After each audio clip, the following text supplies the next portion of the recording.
আসসালামু আলাইকুম, welcome to Tasnim home cookers. আজকে আমি আপনাদেরকে তৈরি করে দেখাবো মতিচুর লাড্ডু, এবং তাও হচ্ছে বেসন ছাড়া, বুন্দিয়া বানানোর ঝামেলা ছাড়া ছোলার ডালের দিয়ে কীভাবে আপনারা লাড্ডুটা তৈরি করতে পারেন সেই রেসিপিটা আজকে দেখাবো। তো চলুন বেশি কথা না বলে দেখে আসি কী কী রেসিপিতে ব্যবহার করছি।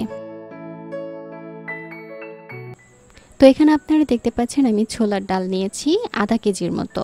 তো এটা আমি 2 থেকে 3 ঘন্টা পানিতে ভিজিয়ে রেখেছিলাম। তো দেখতে পাচ্ছেন বেশ নরম হয়ে গেছে। তো এটা বাটতে বেশ সুবিধা হবে। আপনারা চাইলে কিন্তু ব্লেন্ডারও ব্লেন্ড করে নিতে পারেন, তবে আমি আজকে পাটায় কিভাবে বাসায় সবারই শিলনোড়া বা পাটা থাকে, তো সেটাতেই আজকে আমি বেটে দেখাবো আপনাদেরকে। তো এই ডালটা আমি আধ ভাঙা করে তারপরে বেটে নিচ্ছি, আমি কিন্তু পুরো মিহিভাবে বাটবো না। তো আপনারা যখন ব্লেন্ডারে এটাকে পিষে নেবেন, তো চেষ্টা করবেন যে এটা যেন আধ ভাঙা থাকে, তাতে করে আপনাদের লাড্ডুটা খামিটা তৈরি করতে সুবিধা হবে। এখানে দেখতে পাচ্ছেন আমি কিন্তু ডালটা আধ ভাঙা করেই বেটে নিয়েছি, আর এটা কিন্তু খুব মিহিভাবে করিনি, একটু দানা দানা ভাব আছে দেখতে পাচ্ছেন। এটা কিন্তু পুরো মিহি হয়নি, একটু দানা দানা করে বেটে নিয়েছি।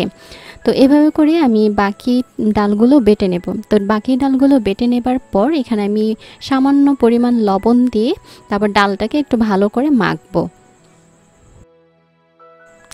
ডালটা খুব ভালো করে লবণ দিয়ে মেখে নেবার পর, তো দেখতে পাচ্ছেন এটা লবণের সাথে কিন্তু খুব ভালোভাবে মিশিয়ে নিতে হবে। তো ভালো করে মিশিয়ে নেবার পর এবার একটা ফ্রাই প্যানে আমি তেল দেব পরিমাণ মতো।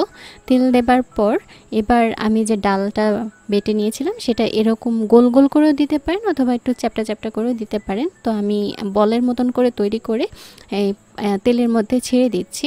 তো এটা যখন এরকম একটু হালকা ভাজা হবে, তো তারপর এটাকে চুলা থেকে নামিয়ে নেব। তো দেখতে পাচ্ছেন এপিট ওপিট একটু উল্টে ভালোভাবে ভেজে নিচ্ছি।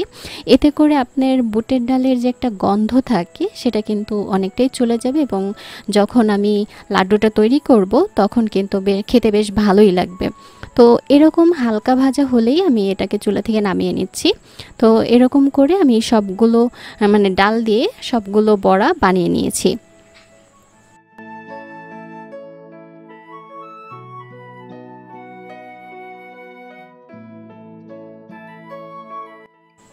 সবগুলো বড়া ভেজে নেবার পর এটা একটু হালকা ঠান্ডা করে নিতে হবে। তো যখন এটা হালকা ঠান্ডা হয়ে যাবে, তারপর আপনার হাতে সহ্য হয় এরকম ঠান্ডা হলেই হবে। তারপর এভাবে হাত দিয়ে এগুলোকে একটু ভেঙে নিতে হবে। তো আপনি চাইলে এই ভাঙাটা আপনি ব্লেন্ডারেও করে নিতে পারেন, তাতেও সমস্যা নেই। আর আমি এখানে হাত দিয়ে করছি আপনাদের প্রসেসিংটা খুব সহজভাবে দেখিয়ে দেবার জন্য। তো এভাবে সবগুলো ভেঙে নেবার পর এবার দেখতে পাচ্ছেন আমি একটা প্যানে এখানে আমি চিনি দিয়েছি প্রায় 1.5 কাপের মতো। চিনি দেবার পর এখানে আমি পানি দিয়ে দিচ্ছি, পানি ব্যবহার করেছি আমি 1 কাপ। তো এবার পানির সাথে চিনিটা গলে যাওয়া পর্যন্ত একটু নাড়তে থাকতে হবে। যখন দেখবেন পানির সাথে চিনিটা পুরোপুরি গলে গেছে, তো তারপর আরও কিছুক্ষণ অপেক্ষা করতে হবে। তো দেখতে পারবেন এটা কিন্তু অলরেডি ফুটতে শুরু করবে। আর এরপর একটু হাত দিয়ে চেক করতে হবে যে এটার মধ্যে আঠালো একটা ভাব আসছে কিনা। আসলে আমি এটা দিয়ে শিরা তৈরি করছি, তো আঠালো ভাবটা না আসা পর্যন্ত আপনাকে একটু নাড়তে থাকতে হবে। তো যখন এটার মধ্যে আঠালো ভাবটা চলে আসবে, তখন আমি যে বুটের বলগুলো বলি বা বড়াগুলো ভেঙে রেখেছিলাম, এবার সেগুলো এই শিরার মধ্যে দিয়ে দিব। তো শিরার মধ্যে দিয়ে দেবার পর এবার একটু নাড়াচাড়া দিয়ে এর মধ্যে এবার দিয়ে দিচ্ছি 1 চা চামচের মতো এলাচ গুঁড়ো। তো এলাচ গুঁড়ো দিয়ে দেবার পর এবার খুব ভালোভাবে ডালের সাথে এটা মিশিয়ে নিতে হবে। তারপরে এ পর্যায়ে আমি দিয়ে দিচ্ছি 3 চা চামচের মতো ঘি। তো ঘিয়ের পরিমাণটা আপনারা চাইলে 2 চামচও দিতে পারেন বা 4 চামচও দিতে পারেন, তবে আমি এখানে 3 চামচই মনে হচ্ছে যে যথেষ্ট, তাই 3 চামচই ব্যবহার করলাম।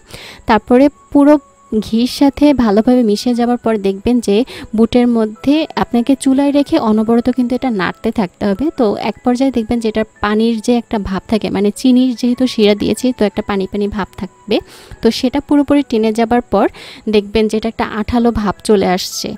যখন এটার মধ্যে একটা আঠালো ভাব চলে আসবে, তখন এটাকে চুলা থেকে নামিয়ে তারপরে অন্য একটা পাত্রে ঢেলে নিতে হবে। চুলা থেকে নামিয়ে এটাকে একটু ঠান্ডা অবশ্যই করে নেবেন, না হলে যখন গরম অবস্থায় আপনি লাড্ডুটা তৈরি করবেন তখন কিন্তু আপনার হাতে ছ্যাঁকা লেগে যেতে পারে। আসলে দোকানে যারা তৈরি করে তারা অনেক এক্সপার্ট, তো তাদের ক্ষেত্রে এটা কোনো ব্যাপার না, কিন্তু আমরা যারা বাসায় তৈরি করব সেই ক্ষেত্রে আমাদের একটু সাবধানতা অবলম্বন করাটাই ভালো। তো এভাবে করে যখন একটু ঠান্ডা হবে তখন এটাকে আমি এভাবে গোল গোল বলের মতো তৈরি করে নেব। তো এভাবে আমি সবগুলো লাড্ডু বানিয়ে নিয়েছি, দেখতে পাচ্ছেন। তো লাড্ডুগুলো বানিয়ে নেবার পর এখানে আমি মাওয়া নিয়েছি, মাওয়াটাকে আমি একটু গ্রেটার দিয়ে গ্রেট করে নিয়েছি, এখানে অল্প কিছুই আমি মাওয়া নিয়েছি। তারপর লাড্ডুগুলোকে একে একে আমি এই মাওয়ার মধ্যে গড়িয়ে নেব, এতে করে দেখতেও বেশ ভালো লাগবে আর খেতেও কিন্তু বেশ মজাদার হবে।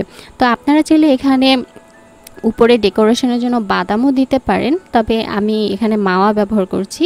আর না চাইলেও না দিলেও কোনো সমস্যা নেই, আপনি কিন্তু এভাবেও লাড্ডুটা খেতে পারেন, তবে আমি এটা সৌন্দর্যের জন্য ব্যবহার করছি।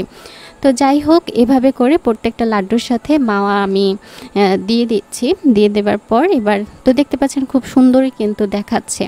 তো এভাবে করে আশা করি আপনারা লাড্ডুটা বাড়িতে তৈরি করতে পারবেন, আর খেয়ে বলবেন যে আসলে লাড্ডুটা দেখতে বা খেতে আপনাদের কাছে কেমন লাগলো, কমেন্ট করেও জানাতে পারেন। তো এই ছিল আজকের রেসিপি।